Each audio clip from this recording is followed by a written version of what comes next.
नमस्कार दोस्तों, आज हम लोग जानेंगे कि आखिर सीमेंट कैसे बनता है। एक टाइम था कि जब लोग घास भूसे मिट्टी से घर बनाते थे, लेकिन आज के समय सीमेंट के बिना घर बनाना सोचा भी नहीं जा सकता है। अभी आप जिस घर, दुकान, बिल्डिंग में बैठकर इस वीडियो को देख रहे हैं, उम्मीद नहीं आशा है कि वह भी सीमेंट से ही बना होगा। लेकिन कभी आपके मन में ख्याल आया है कि सबको मजबूती देने वाला सीमेंट आखिर बनता कैसे है? आखिर उसमें क्या चीज़ मिला रहता है कि दीवार की हमेशा मजबूती बनी रहती है?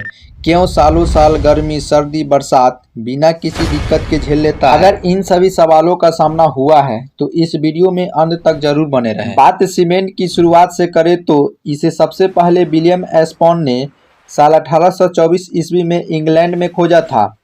असल में इंग्लैंड में पोर्टलैंड हिल इंग्लैंड की एक पहाड़ी है जिसका रंग सीमेंट जैसा ही होता है। इसके वजह से ही सीमेंट को पोर्टलैंड सीमेंट भी कहा जाता है। अब हम बात करते हैं भारत में सीमेंट कब आया। सन 1904 ईस्वी के गुजरात के पोरबंदर में पहली बार सीमेंट की फैक्ट्री लगाई गई, लेकिन कहीं वजह से ये कंपनी चल नहीं पाई। उसी साल चेन्नई में सीमेंट प्रोडक्शन शुरू हुआ, लेकिन यह भी अपना काम में सफल नहीं हो पाया। फिर कई स्ट्रगल करने के बाद 1912 और 1913 ईस्वी में गुजरात के पोरबंदर में पहली सफल फैक्ट्री लगाई गई। हमने तो सीमेंट के इतिहास आपको बता दिया। चलिए अब जानते हैं कि सीमेंट को फैक्ट्री में कैसे बनाया जाता है।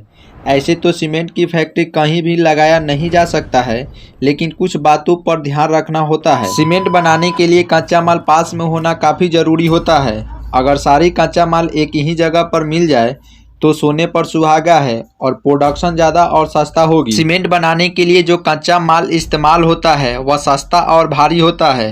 अब आप सोच रहे होंगे कि इसे बनाने के लिए कौन कौन सा कच्चा माल लगता है, तो आपकी जानकारी के लिए बता दूं, सीमेंट बनाने के लिए 4 चीज़ों का इस्तेमाल किया जाता है, जिसमें पहला है लाइम स्टोन यानी कि चूना पत्थर। चूना पत्थर में कैल्शियम कार्बोनेट की मात्रा ज़्यादा होती है। दूसरा है लेटराइट मिट्टी, जिसका रंग लाल होती है। इस मिट्टी की खास बात यह है कि इसे पकाया जा सकता है। तीसरा है सैल स्टोन, यह काला पत्थर होता है। यह कहीं भी आसानी से मिल जाता है। और सबसे आखिरी है लाल मिट्टी। इसके अलावा सिलिका और एल्यूमिना की भी यूज किया जाता है और कोल की भी यूज किया जाता है। 1 टन सीमेंट बनाने के लिए लगभग 250 ग्राम कोल की इस्तेमाल किया जाता है। सीमेंट बनाने के लिए सबसे पहले चूना पत्थर निकाला जाता है।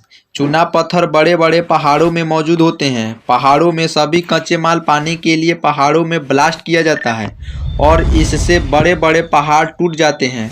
फिर उसे ट्रक में लोड कर फैक्ट्री के पास ले जाया जाता है। फिर उन चारों कच्चे माल को क्रेशिंग मशीन में ले जाया जाता है। क्रेशिंग मशीन इन सभी चीज़ों को बारीक करने में मदद करता है, यानी टुकड़ा करता है। बारी बारी से सबको पीसा जाता है। फिर इन चारों चीज़ों को आपस में मिलाया जाता है। फिर कन्वेयर बेल्ट के सहायता से आगे भेजा जाता है और एक बड़ी भट्टी में 1450 डिग्री सेल्सियस तापमान पर गर्म किया जाता है।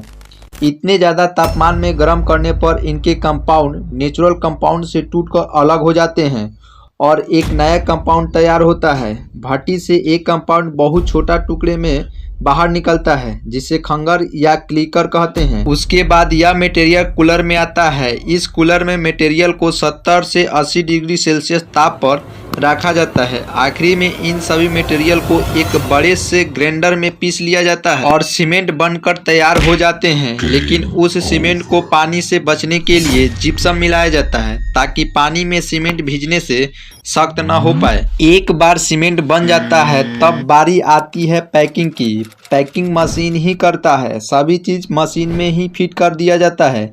उसके हिसाब से मशीन पैकिंग कर देता है।